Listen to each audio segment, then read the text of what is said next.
This is Democracy Now!, democracynow.org, The Quarantine Report. I'm Amy Goodman. Family members, lawmakers, 3 living former U.S. presidents gathered in Atlanta, Georgia Thursday to honor the life of civil rights legend, 17-term Congressmember John Lewis, who represented the city of Atlanta for more than 3 decades and was known as the conscience of Congress. John Lewis died July 17th at the age of 80. Thursday's service marked the end of a homegoing journey that began over the weekend in Troy, Alabama, where he was born, carried his body onward to Selma over the Edmund Pettus Bridge, and Washington, D.C., then to Atlanta. Former Presidents George W. Bush and Bill Clinton each spoke at the service, and remarks from Jimmy Carter, who doesn't travel due to coronavirus, were read aloud. President Barack Obama delivered the eulogy. President Donald Trump was notably absent. Interestingly, John Lewis boycotted both Donald Trump and George W. Bush's inaugurations and was an early outspoken critic of the Iraq War.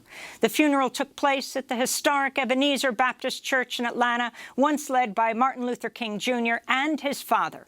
Dr. King nicknamed John Lewis the boy from Troy when they first met in Montgomery in 1958. In a minute, we'll hear the words of President Obama and civil rights legend Reverend James Lawson. But first, Reverend Raphael Warnock gave the opening remarks as he presided over the funeral.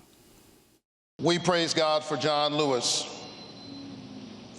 And as we gather in this house of God, we're reminded that as a teenager, he actually wrestled with a call to ministry. A farm boy, he used to preach to the chickens. I guess you have to start somewhere. And at age 16, he preached what we Baptists call his trial sermon in a little country church. But as his life took shape, instead of preaching sermons, he became one. He became a living, walking sermon about truth-telling and justice-making in the earth. He loved America until America learned how to love him back. We celebrate John Lewis.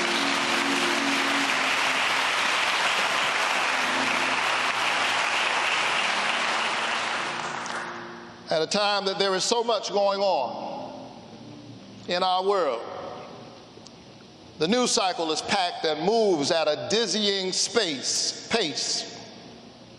Yet for the last several days, it is as if time stood still while a nation takes its time to remember him. And I rise simply to ask, in this call to celebration, what is it that has summoned us here and caused us to slow down, to linger for a little while with so much swirling around us? We're summoned here because in a moment when there are some in high office who are much better at division than vision, who cannot lead us, so they seek to divide us. In a moment when there is so much political cynicism and narcissism that masquerades as patriotism, here lies a true American patriot who risked his life and limb for the hope and the promise of democracy. We celebrate John Lewis.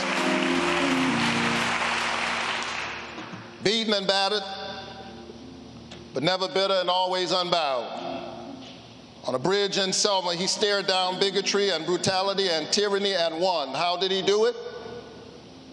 The great-great-grandson of slaves, he received a spiritual power born of suffering, a moral audacity that transcended human station and called upon the human law to more closely align itself with the law of love. Howard Thurman said, by some amazing but vastly creative spirituality, the slave undertook the redemption of a religion that the master had profaned in his midst. John Lewis's ancestors met a man named Jesus in the brush arbors of Alabama and Georgia and Mississippi, and John Lewis received that faith and took it with him across that bridge in Selma and every other bridge. We've come to celebrate John Lewis. And so let us be clear. When President Lyndon Baines Johnson picked up his pen to sign the voting rights bill into law, what he etched in ink had already been sanctioned by blood. The blood of the martyrs, the blood of Schwerner, Cheney, and Goodman, 2 Jews and an African American who were murdered in Mississippi, the blood of Viola Luiso, the blood of John Lewis. We celebrate John Lewis. He was wounded for America's transgressions, bruised for our iniquities. The chastisement of our peace was upon him, and by his stripes we are healed. So let's remember him today, and let's recommit tomorrow to standing together and fighting together and voting together and standing up on behalf of truth and righteousness together. We'll get through this together. Let's save the soul of our democracy together. Let's worship the Lord. Let's worship the Lord together.